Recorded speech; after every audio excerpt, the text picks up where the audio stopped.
Smart School announces registrations for new admissions for class 11th and 12th. Admission open till availability of seats. Visit www.spsmartschools.com. UT Jammu और श्रीनगर में metro rail जल्द ही दौड़ती नजर आएगी। इतना ही नहीं, जम्मू में भी मेट्रो पर परियोजना संबंधी डीपीआर तैयार कर ली गई है। केंद्र सरकार की ओर से स्वीकृति मिलते ही केंद्र शासित प्रदेश जम्मू कश्मीर की इस महत्वाकांक्षी परियोजनाओं पर काम शुरू हो जाएगा। जानकारी के अनुसार जम्मू और श्रीनगर में मेट्रो रेल परियोजनाओं के लिए राइट्स लिमिटेड द्वारा डीपीआर अनुमोदन के लिए केंद्र सरकार को भेजी गई है। अनुमान के मुताबिक जम्मू और श्रीनगर के लिए मेट्रो रेल परियोजनाओं पर करीब 10,560 करोड़ रुपए की लागत आएगी। इन दोनों परियोजनाओं को वर्ष 2024 के अंत तक पूरा करने का लक्ष्य निर्धारित किया गया है। जम्मू लाइट रेल सिस्टम का ट्रैक 23 किलोमीटर लंबा होगा। इसमें बनतलाब और बड़ी ब्राह्मणा के बीच कुल 22 स्टेशन स्थापित किए जाएंगे। एनसीसी और स्काउट्स एंड गाइड्स के छात्रों को भारतीय सेना की 28 आरा द्वारा छात्रों को field craft army camp Gujjar पट्टी के बुनियादी अभ्यासों का परिचय देने के लिए उनके लिए एक एक्सरसाइज पहला कदम का आयोजन किया गया। ये कार्यक्रम कैडेट्स के लिए छोटी ट्रेनिंग के साथ शुरू हुआ और इसका उद्देश्य उन्हें बुनियादी अभ्यास जैसे टेंट पिचिंग, विभिन्न प्रकार के नॉट्स लगाने व हथियार संचालन सिखाना था। छात्रों को पहले अनुभव के बाद उसी का डेमो दिया गया। इस आयोजन के बाद बच्चों के लिए कुछ मनोरंजक गतिविधियां जैसे tug of war, musical chair, dart प्रतियोगिता का आयोजन किया गया। प्रोग्राम के अंत में सभी पार्टिसिपेंट्स को दोपहर का भोजन दिया गया। यह आयोजन पूरे देश में मनाए जा रहे स्वर्णिम विजय वर्ष का एक हिस्सा है और लोलाब घाटी में विजय की लौ पहुंचने से पहले का था। यूटी जम्मू कश्मीर में कोरोना संक्रमितों के मामले में गिरावट दर्ज की जा रही है। उसी के साथ प्रशासन का स्वास्थ्य विभाग भी हरकत में आ गया है। टीकाकरण अभियान दूर दराज के गांवों, कस्बों, शहरों, पहाड़ी क्षेत्रों से लेकर खेत खलियान तक तेजी से किया जा रहा है। इसी क्रम में जम्मू के अंतर्राष्ट्रीय सीमा से लगते सुचेतगढ़ में स्वास्थ्य कर्मियों द्वारा पैडी की फसल लगा रहे लोगों को खेतों में जाकर टीका लगाया गया। बांदीपुरा में सेना की 26 असम राइफल्स ने हेल्थ डिपार्टमेंट बांदीपुरा के सहयोग से परिबल टेकरी कैंप बांदीपुरा में मेगा ब्लड डोनेशन कैंप का आयोजन किया। इस शिविर के दौरान सीआईएसएफ कर्मियों सहित सेना के लगभग 40 जवानों ने ब्लड डोनेट किया। ब्लड डोनर्स में 26 असम राइफल्स की कई महिला सैनिक भी शामिल थीं, जिन्होंने ब्लड डोनेट किया।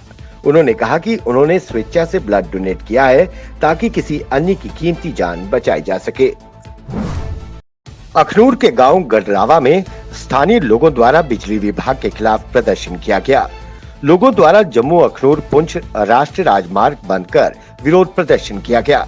लोगों ने आरोप लगाया कि पिछले कुछ दिनों के अंदर ही यहाँ का ट्रांसफार्मर 4 से 5 बार जल गया है, जिसकी वजह से लोगों को इस भीषण गर्मी में परेशानियों का सामना करना पड़ रहा है। लोगों ने इस इलाके के लिए बड़ा ट्रांसफार्मर लगाए जाने की मांग की। वहीं लोगों ने आरोप लगाया कि बिजली विभाग व प्रशासन इस तरफ ध्यान नहीं दे रहा है। एक तरफ कोविड महामारी चल रही है तो दूसरी तरफ भीषण गर्मी। जनता को दोनों तरफ से मार पड़ रही है। कश्मीर घाटी में कोविड के प्रतिबंधों में छूट के बाद पूरे कश्मीर घाटी में चेरी की फसल की कटाई शुरू हो गई है।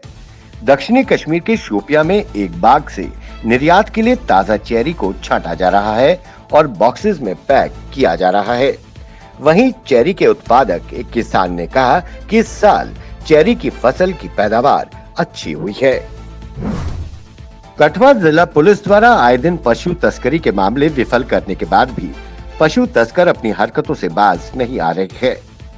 प्रदेश के प्रवेश द्वार लखनपुर में एक बार फिर ऐसा ही तस्करी का मामला पुलिस ने विफल किया। इसमें पशु तस्करों ने इस भयंकर गर्मी में बड़ी क्रूरता से आलू से लदी बोरियों की आड़ में बनाए गए विशेष कैबिन में छिपाकर पशु तस्करी को अंजाम देने का प्रयास किया। इस बड़े ट्रॉले में 20 पशुओं को छिपाकर रखा गया था। पुलिस ने ट्रक को कब्जे में लेकर आगे की कार्रवाई शुरू कर दी है। यूटी जम्मू कश्मीर में कोरोना की रोकथाम के लिए प्रशासन के स्वास्थ्य विभाग द्वारा टीकाकरण अभियान युद्ध स्तर पर किया जा रहा है।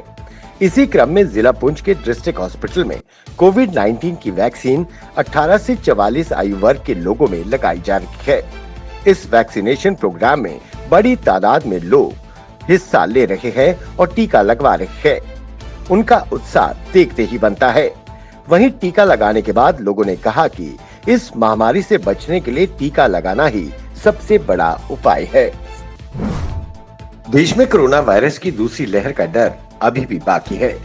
हालांकि राष्ट्रीय संक्रमण दर पहले के मुकाबले बहुत ज्यादा कम हो गई है, लेकिन देश में कोरोना की वजह से होने वाली दैनिक मौतें अभी भी परेशानी का सबब बनी हुई है। इंडियन मेडिकल एसोसिएशन ने बताया है कि देश में कोरोना वायरस की दूसरी लहर के दौरान 730 डॉक्टरों की मौत हो गई। इनमें सबसे ज्यादा 115 डॉक्टरों की मौत बिहार में हुई और दूसरे स्थान पर दिल्ली है, जहां 109 डॉक्टरों की अभी तक मौत हो चुकी है। यूटी जम्मू कश्मीर में कोरोना की रोकथाम के लिए प्रशासन का स्वास्थ्य विभाग द्वारा टीकाकरण अभियान युद्ध स्तर पर किया जा रहा है।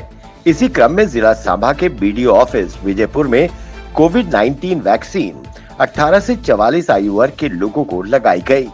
इस वैक्सीनेशन प्रोग्राम में बड़ी तादाद में लोगों ने टीका लगवाया। उनका उत्साह देखते ही बनता था। वहीं टीका लगाने के बाद लोगों ने कहा कि इस महामारी से बचने के लिए टीका लगाना ही सबसे बड़ा उपाय है।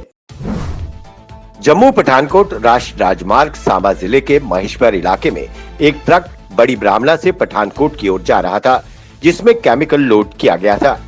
महेश्वर चौक के पास पहुंचते ही ट्रक के कैबिन में आग लग गई। आग इतनी भयानक थी कि ट्रक का कैबिन जलकर राख हो गया।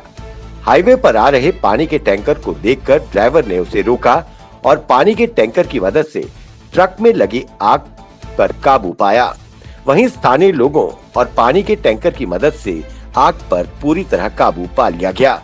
लोगों का कहना है कि फायर ब्रिगेड हादसे के आधे घंटे बाद पहुंची, तब तक आग पर काबू पाया जा चुका था। ज्ञात रहे कि ये केमिकल से भरा ट्रक बड़ी ब्राह्मणा से पठानकोट की ओर जा रहा था, जिसके कैबिन में भयंकर आग लगी थी।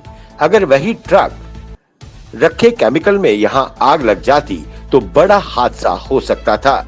हाईवे पर जा रहे पानी के टैंकर के ट्रक ड्राइवर की मदद करते हुए ट्रक में लगी आग पर काबू पाया। सांबा से द अर्थ न्यूज के लिए अजय सिंह की रिपोर्ट। जिला डोडा में आज 18 से 44 वर्ष के आयु वर्ग के व्यक्तियों के लिए टीकाकरण अभियान शुरू किया गया। लाभार्थियों के टीकाकरण के लिए जिले भर में स्थापित सभी 6 विशेष टीकाकरण स्थलों पर प्रक्रिया सुचारू रूप से शुरू हुई। केंद्रों को सुलभ स्थलों पर स्थापित किया गया था, ताकि लाभार्थी आसानी से इन केंद्रों तक पहुंच सकें और टीकाकरण करवा सकें।